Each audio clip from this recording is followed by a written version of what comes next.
What's up guys, welcome back to my channel. I'm back with the 4th episode in this Getting Back on Track series. As per usual with these videos, I'm using the MyFitnessPal app to pre-plan my day of eating to fit with a 1,200 calorie a day meal plan. I share the calories and macros at the start and end of each meal, and also the recipes for you to replicate them. At the end of the day, I'll round it off with a quick summary of my full day of eating in terms of macro and micronutrients. Okay, so let's get into this what I eat in a day while getting back on track. I had a late work call the night before, so I already planned to sleep into the very latest I could and get up with just enough time to have breakfast. So this was a quick and easy breakfast to put together. I just had my favorite smooth and creamy yogurt, which is this one. And I measured out one serve, which is 80 grams.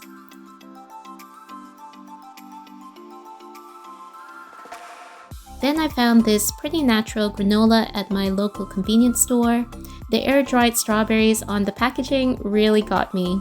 I hadn't tried air-dried fruit before, so I was super curious to have this. It's not too bad, it's kind of crunchy and, well, airy. I wouldn't say it's my favorite texture, but I don't mind it at all. Anyways, I just measured out about 23 grams of this on top of my yogurt. Then I grabbed this large grapefruit. I really love eating grapefruit, and let me tell you, if you want to make sure that you're awake, definitely have this for breakfast, because I feel like I've really got to concentrate when I'm cutting up the sections to scoop out. Question: is there a different way to cut up grapefruit that makes it easy to eat? I cut it this way because I find that if I don't do this, I get grapefruit juice everywhere if I just try to spoon it out straight. And when I try to spoon it out, somehow the juice always gets me in the eye. So if there's a different way that you guys cut up your grapefruit, let me know in the comments down below because I'm really keen to find out.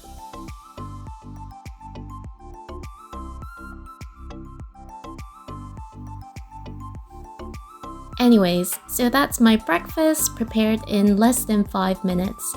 I had this also with my usual, an espresso coffee with 1/3 cup of frothed oat milk.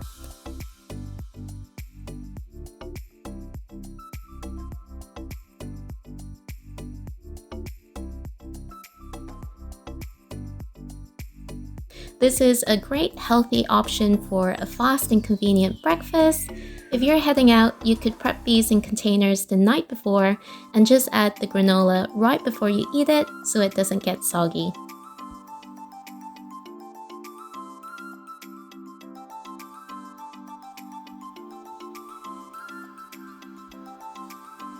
For lunch, I was craving a brunch sort of meal. I haven't been out to a cafe in so long, so I made some herb mushrooms on toast with a poached egg. First, I'm just weighing out a bunch of button mushrooms. I ended up with about 250 grams in total. Then I'm just slicing up all of my mushrooms into half.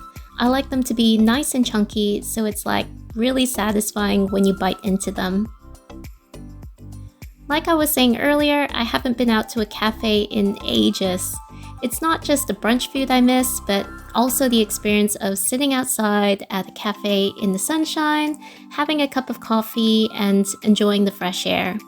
I'm low-key thinking about doing up our balcony like a little outdoor cafe table setup. Josh is not keen on the idea because he says Melbourne is cold like 75% of the time, so the table is just gonna collect dust outside. Okay, to be fair, we actually did have an outdoor area at our old house, and it was always covered in dust. So, I mean, yeah, technically all of his points are really valid, but it would look so pretty. Anyways, hopefully restrictions will ease some more and cafes will be able to open up again soon. Then I got this big grainy loaf of bread. I was actually looking for some sourdough at the store, but they were all out. I don't know if you can tell, but one slice is huge. It's like 1 3/4 of a normal piece of bread, so I just had one slice for lunch.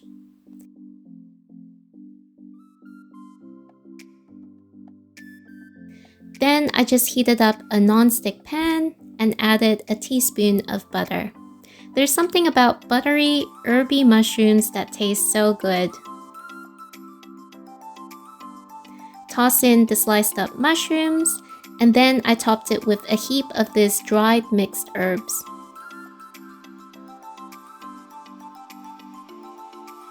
Then just stir it around so that the mushrooms are well covered in all of the herbs, and let it start cooking down, stirring every now and again.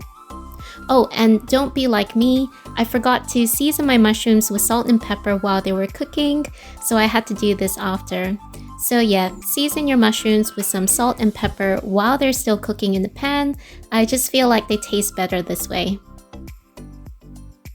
While the mushrooms were cooking, I tried to put the bread in my toaster to toast it up, and it was too big to fit in there. Maybe I could try to squeeze it in there. Oh, no, it might get stuck. Abort, abort!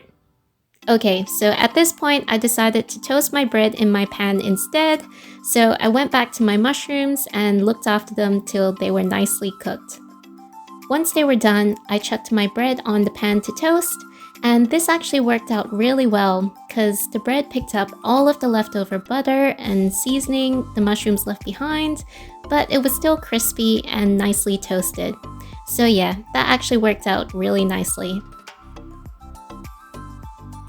Then I just poached an egg. For this, I filled a small, deep pot with some boiled water. I added in a splash of vinegar. I only had apple cider vinegar, so that's what I used. Then I gave the water a good circular swirl and cracked my egg in the center of the swirl, making sure to drop the egg close to the surface. The swirl helps the egg set close together in a circular sort of shape. Then just let your egg cook for roughly 3 to 4 minutes.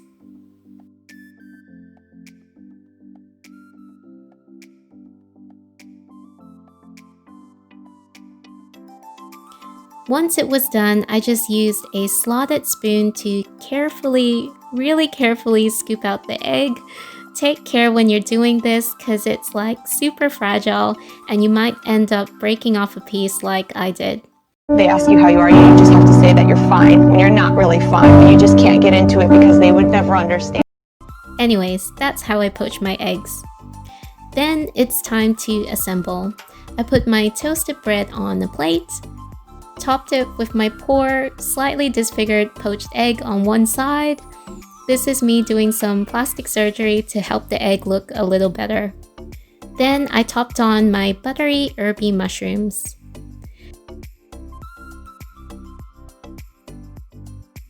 And that was my brunchy mushrooms and poached egg on toast that I had for lunch.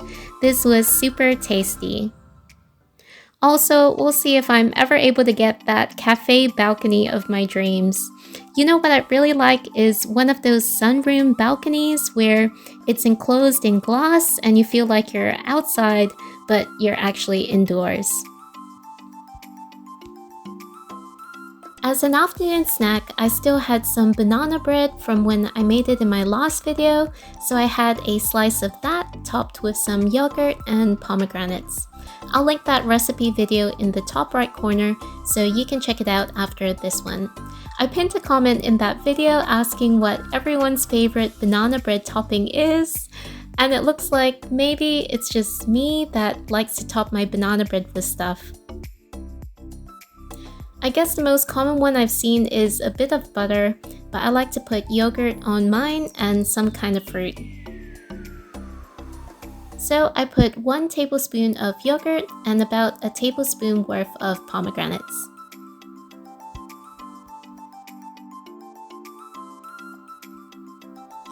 I also had a bottle of this kombucha, which has no added sugar, but it legit tastes like a soft drink, because it's also fizzy. Kombucha is basically fermented tea, so it's full of probiotics, and this one only had 3 calories per bottle. It's crazy. I highly recommend this mango flavored one. It's super tasty and refreshing.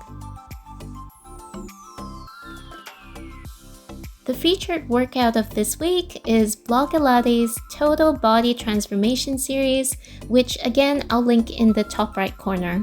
I really like Cassie's energy and enthusiasm for working out. This week I really like the arms and inner thighs video. They're only 10 minutes long, so they're super easy to schedule in, but you'll still get a good burn.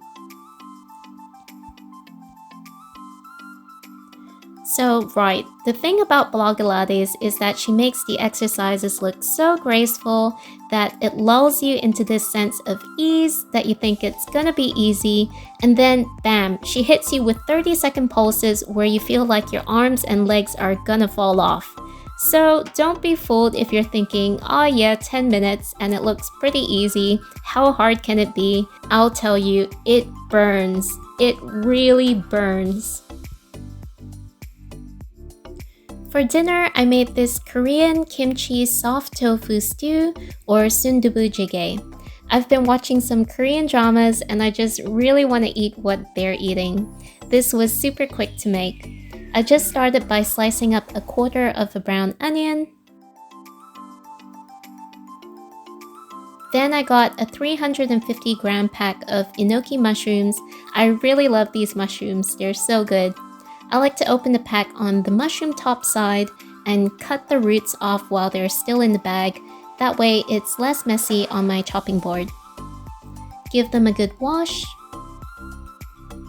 Then I just slice them in half. This is actually a lot of mushrooms, but they cook down in the stew, I promise.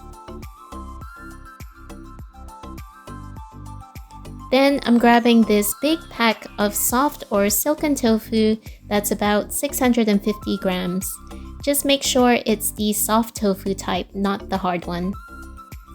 Then I'm so sorry, I didn't realize my camera wasn't focused for this part, but basically I'm just cutting around the block of tofu to open up the pack, then flipping it over on my chopping board to slice it up. I just cut it into rough, bite-sized cubes. Here's where I realized it was out of focus. That's better. Then I grabbed out some kimchi. If you haven't had kimchi before, it's kind of like a spicy sauerkraut. It's really good for you because it's basically fermented cabbage. It's full of probiotics and fiber.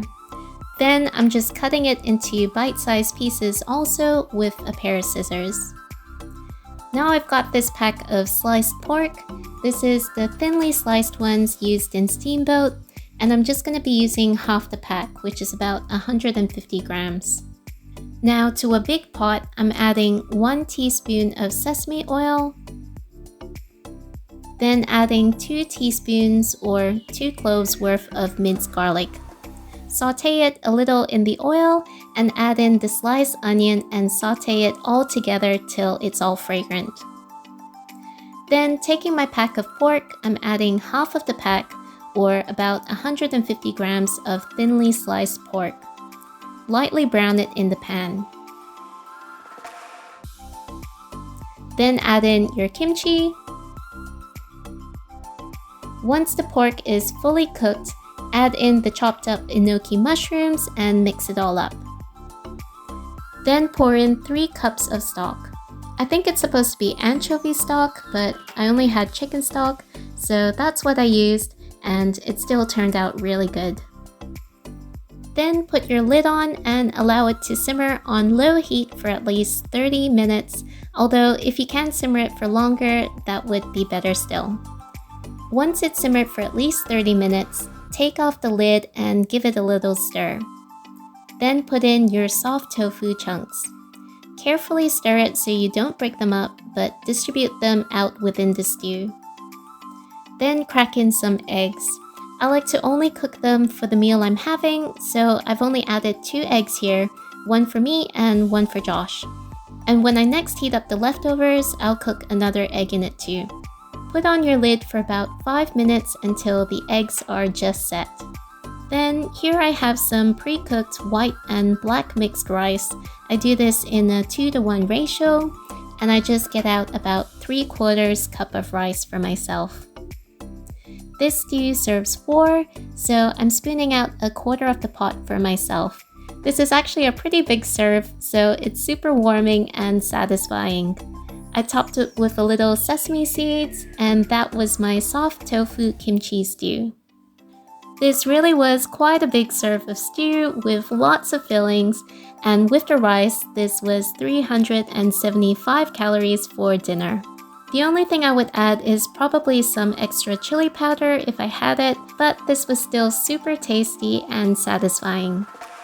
After dinner, I was pretty full, but I like to have something sweet to end the night. So I just had a small bowl about 50 grams of frozen pitted cherries. This is so simple, but so delicious to me. I love cherries, and when they're frozen, they just have this really moorish texture. And frozen fruit still retains majority of its nutrients, so this still has significant antioxidants, which is awesome and delicious. Okay, so let's go through a quick review of my full day of eating. In total, I had 1,195 calories, which is pretty much hitting my goal of 1,200 in a day. In terms of meals, they were pretty well balanced with a slightly heavier dinner. In terms of macros, nothing new here. You guys know I love carbs, so I had a little more of that and a little less protein. In terms of nutrients, I didn't hit my fiber goal and I had a little more sugar than recommended. Overall, this was an okay day of eating. I reckon my nutrients will balance out over a few days worth of meals. Calories aside, whatever our personal goals are, we should enjoy what we're eating and try to get a good balance of nutrients in. So I really hope this series as a whole has been helpful to give you some meal ideas and also show that eating healthy doesn't have to be super restrictive and can also be tasty. Alright, that was another what I ate in a day while getting back on track. I hope you guys found this video helpful. If you did enjoy it, please like, share, comment, and subscribe because it really helps to support my channel, and I'll be back next week with another video. Thank you so much for watching, and I will see you guys in my next video. Bye!